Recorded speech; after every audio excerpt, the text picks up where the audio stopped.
আসসালামু আলাইকুম।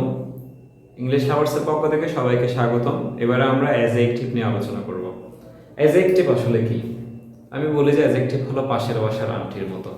পাশের বাসার আন্টির কাজ কি? তিনি হচ্ছে নিজের ছেলে মেয়ের খোঁজখবর রাখে না, তো পুরো পাড়ার কোন ছেলে মেয়ে, কে খারাপ কে ভালো, এগুলো নিয়ে সমালোচনা করতে করতেই ওনার জীবন চলে যায়। তো অ্যাজেক্টিভ কখনো অ্যাজেক্টিভ নিয়ে কাজ করে না। অ্যাজেক্টিভ সবসময় নাউন এবং প্রনাউন, কি দোষ করেছে কি ভালো করেছে, নাউন এবং প্রনাউনের দোষ গুণ অবস্থা সংখ্যা পরিমাণ নিয়ে সবসময় আলোচনা করে, সেটাই হলো অ্যাজেক্টিভ। এই জন্য অ্যাজেক্টিভকে কি বলছি?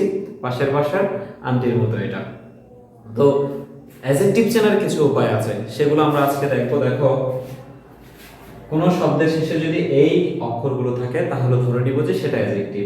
যেমন কোন শব্দের শেষে ওএস আছে, তার মানে ডেঞ্জারাস একটা অ্যাজেক্টিভ। কোন শব্দের শেষে অ্যাবল আছে, তার মানে অ্যাবলটা একটা অনারেবল একটা adjective. Dangerous, famous, delicious adjective. Able থাকলেও অ্যাজেক্টিভ। Honourable, comfortable, available. এরপর ইবল থাকলেও adjective. Ible, possible, impossible, terrible, horrible. এরপর টিপ অথবা ইক থাকলে অ্যাডজেক্টিভ। Educative, attentive, communicative. কেমন? ফুল থাকলো অ্যাডজেক্টিভ। এই যে beautiful, wonderful, useful, successful, harmful. Less থাকলো adjective. Harmless, useless, shelterless, homeless. Anti থাকলো adjective. Brilliant, talent, excellent, important, significant. কেমন? এই অক্ষরগুলো আছে মানে সেটা অ্যাডজেক্টিভ। এরপর এল থাকলে adjective. General, normal, usual. E D থাকলে adjective.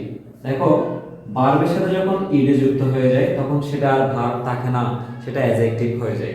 Educate, educated, communicate, communicated, pollute, polluted. E D যখন যুক্ত হবে তখন সেটা অ্যাডজেক্টিভ হয়ে যাবে। এরপর আইসি থাকলো ফ্যান্টাস্টিক, রিয়েলিস্টিক, আর্টিস্টিক। প্লাস্টিক, মোদস্টিক, লিপস্টিক এগুলো আবার না। কেমন? এগুলো তো নাম।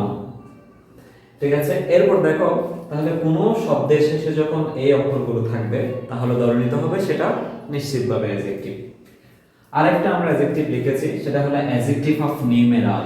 অ্যাডজেক্টিভ অফ নিউমেরাল বা নুমেরাল যাই বলো। এই অ্যাডজেক্টিভকে আমরা তিন ভাগে ভাগ করেছি। একটা হচ্ছে কার্ডিনাল, একটা হলো অর্ডিনাল, আর একটা হলো মাল্টিপ্লিকেটিভ অ্যাডজেক্টিভ। 1 2 3 4 5 6 এরা হলো cardinal adjective. First, second, third, fourth, fifth এরা হলো ordinal adjective, ordinal number. Multiplicative কি? Single, double, threefold. থ্রিফোল্ডকে আমরা এভাবে লিখতে পারি থ্রিফোল্ড। ফোরফোল্ড, যেমন তিনটা ফাইভ আছে, এটাকে আমরা কি বলি? থ্রিফোল্ড। চারটা ফাইভ আছে, এটাকে বলি আমরা ফোরফোল্ড। তাহলে এরা হলো অ্যাডজেক্টিভ অফ নিউমেরাল। কেমন?